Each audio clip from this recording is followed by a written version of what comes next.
Hello friends, कैसे हैं आप सब लोग। मैं Manju Verma all in one blogs में आपका हार्दिक स्वागत करती हूं। आज हम कृषि पट्टा के बारे में पढ़ेंगे। जैसे कि स्थायी पट्टे का जो पहला पार्ट था वो था कृषि पट्टा, और इससे पहले वाले वीडियो में पट्टे के बारे में जाना था कि पट्टा क्या होता है। तो अगर आपने मेरा वीडियो नहीं देखा है तो प्लीज़ पहले उसे देख लीजिए, अच्छे से समझ में आ जाएगा। फिर उसके पट्टे के दो टाइप थे, एक स्थायी पट्टा था, एक अस्थायी पट्टा था। स्थायी पट्टे में कृषि पट्टे के बारे में जानेंगे कि कृषि पट्टा किस टाइप से दिया जाता है। तो जो गांव में, ठीक है, एक गांव है, यहाँ पे बहुत सारे ऐसे व्यक्ति होंगे जो कि असहाय व्यक्ति होंगे, निर्धन मजदूर होंगे, यानी कि असहाय व्यक्ति होंगे, ठीक है, निर्धन मजदूर होंगे। बहुत सारे ऐसे निर्धन मजदूर हैं, ठीक है, मजदूर हैं।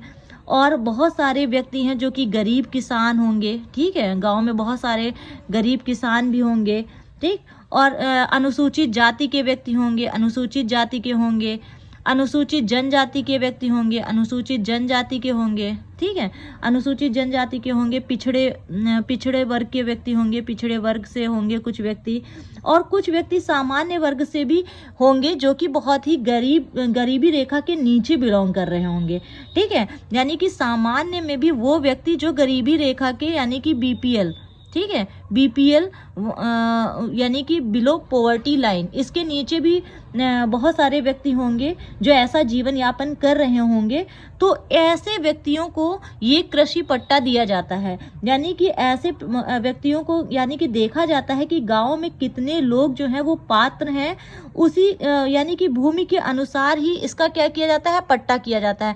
यानी कि कितने लोग हैं जो असहाय हैं, निर्धन मजदूर हैं, गरीब किसान हैं, अनुसूचित जाति देखी जाएगी, अनुसूचित जनजाति है, पिछड़े वर्ग है, सामान्य में जो गरीबी रेखा से नीचे अपना जीवन निर्वहन कर रहे हैं, ऐसे व्यक्तियों को देखा जाता है। और उनमें से देखा जाता है कौन से व्यक्ति हैं जो पात्र हैं इसके लिए, तो उसकी एक लिस्ट तैयार की जाती है। यानी कि इसके इन सबको देखा जाता है और एक लिस्ट तैयार की जाती है, ठीक है। ये लिस्ट एक तैयार की जाएगी, ठीक है। और ये लिस्ट किसके थ्रू तैयार की जाएगी, जो ये लिस्ट होती है वो क्या किया जाता है कि ग्राम पंचायत भूमि प्रबंधन समिति, ठीक है, ध्यान दीजिएगा, ग्राम पंचायत भूमि प्रबंधन समिति, ठीक है, ग्राम पंचायत भूमि प्रबंधन समिति। और इसका जो सचिव होता है ना, वो सचिव जो होता है वो कौन होते हैं, वो लेखपाल होते हैं, ठीक है। उस क्षेत्र के लेखपाल जो होंगे वो उसके सचिव होंगे। ग्राम पंचायत भूमि प्रबंधन समिति का जो सचिव होगा वो लेखपाल होगा। और वो जो जितने भी पात्र लोग होंगे उनकी ये लिस्ट, यानी कि सबका नाम लिख लेंगे, ठीक है, इनकी लिस्ट, यानी इन लोगों को कृषि पट्टे की आवश्यकता है। इस चीज को, इस पात्रता को देखते हुए वो लिस्ट बनाएंगे और इस लिस्ट को क्या करेंगे, यानी कि ये एक प्रस्ताव पास करेंगे। और ये प्रस्ताव क्या करेंगे, गांव के जितने भी चयनित लोग होंगे उनके नाम पात्रता के अनुसार इस लिस्ट में जारी कर देंगे। और ये लिस्ट क्या करेंगे, किसको प्रेषित करेंगे, ये लिस्ट जो प्रेषित करेंगे वो तहसीलदार को ये क्या करेंगे, ये लिस्ट प्रेषित कर देंगे। और जो तहसीलदार हैं वो किसको प्रेषित कर देंगे, वो एसडीएम को, यानी कि उप जिलाधिकारी महोदय को ये प्रेषित कर देंगे। और उसके बाद में ये क्या करेंगे, स्वीकृति प्रदान कर देंगे, स्वीकृत करेंगे, यानी स्वीकृति प्रदान करेंगे। और अगर अब आप सोच रहे होंगे कि अगर इसमें कोई दिक्कत है या कोई कमी है, तो अगर ये लिस्ट सही है तब तो ये स्वीकृत हो गया। अगर इसमें कोई कमी रह जाएगी तो इसकी जांच की जाएगी। यानी जांच के लिए क्या किया जाएगा, इस लिस्ट की जांच किसके द्वारा की जाएगी, यानी कि कानूनगो के द्वारा इस लिस्ट की जांच की जाएगी। और अगर, यानी कि अगर पात्र नहीं है व्यक्ति और लिस्ट में नाम आ गया है, तो ऐसी स्थिति में पट्टे को क्या किया जाएगा, निरस्त कर दिया जाएगा। यानी कि ऐसी स्थिति में पट्टे को निरस्त कर दिया जाएगा। और अब हम बात करेंगे, शायद समझ में आया होगा, अब हम ये किसके बारे में बात हो रही थी, ये कृषि पट्टे के बारे में बात हो रही थी, ठीक है, कृषि पट्टे के बारे में बात हो रही थी। अब हम बात करेंगे आवासीय पट्टा, ठीक है, आवासीय पट्टे के बारे में बात करेंगे। आवासीय पट्टा ये कैसे व्यक्तियों को दिया जाता है, आइए जानते हैं।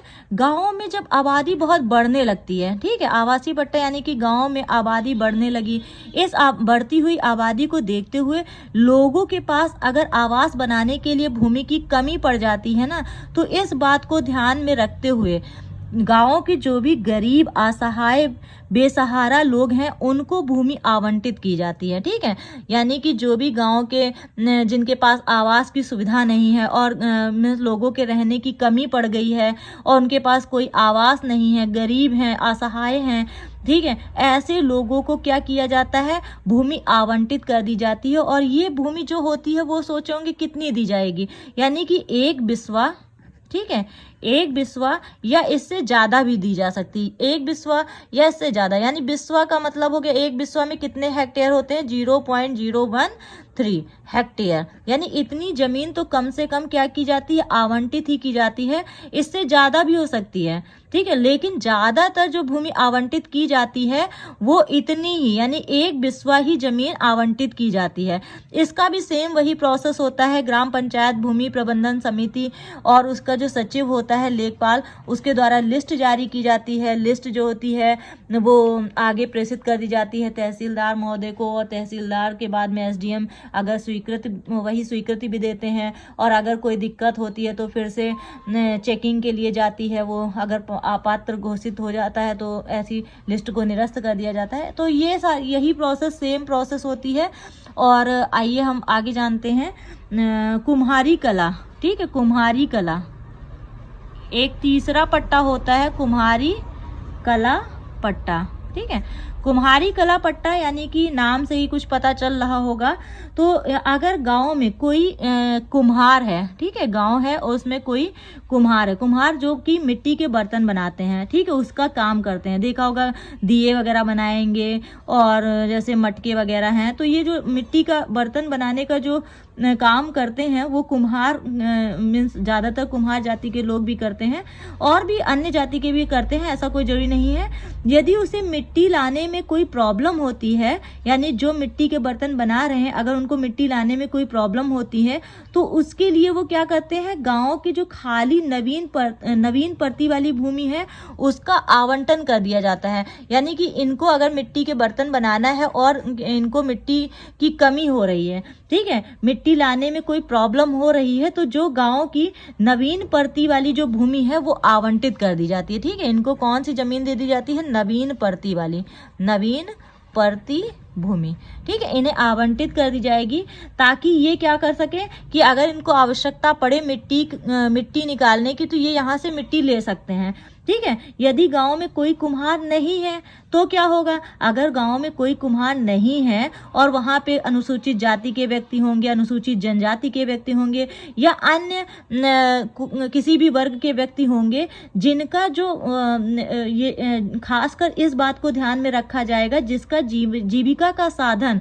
मिट्टी के बर्तन बनाने का है, तो उनको ये क्या किया जाएगा, ये कुम्हारी कला पट्टा यानी कि उन्हीं को ऐसी जमीन पट्टा कर दी जाएगी, उन्हीं को दे दी जाएगी। यानी कि ऐसा कोई जरूरी नहीं है कि कुम्हार वर्ग के ही व्यक्ति को दिया जाएगा, ठीक है। और ये जो है कृषि पट्टा है, आवासीय पट्टा है, कुम्हारी कला पट्टा है, ये पट्टा जो है वो परमानेंटली होता है, यानी कि इसका वरासत भी हो जाएगी। यानी कि अगर इनके जिसके नाम से ये पट्टा है अगर उसकी मृत्यु हो जाती है तो उसके बच्चे के नाम से भी क्या होगा, ट्रांसफर हो जाएगा। तो ये क्या था कि इसका भी सेम वही प्रोसेस होता है कि जितने भी चयनित लोग होंगे उनकी लिस्ट लेखपाल जारी करेगा, फिर उसके बाद में वो तहसीलदार महोदय को प्रेषित कर दी जाएगी। तहसीलदार महोदय के बाद में SDM महोदय जो होंगे उसको स्वीकृति प्रदान करेंगे। तो सेम वही प्रोसेस होता है। और देखा मीन्स जो कृषि पट्टा होता है, ठीक है, आवासीय पट्टा होता है, जो कुम्हारी कला पट्टा होता है ये परमानेंट पट्टा होता है, यानी कि इसका वरासतन भी होगा।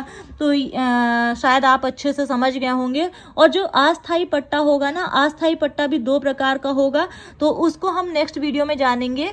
और अगर आपको मेरा ये वीडियो पसंद आया हो और आपको टॉपिक अच्छे से समझ में आया हो तो प्लीज़ इसे लाइक कीजिएगा, ज़्यादा से ज़्यादा शेयर कर दीजिएगा। और अगर आपने मेरा चैनल सब्सक्राइब नहीं किया तो प्लीज़ सब्सक्राइब कर लीजिए। Thank you so much.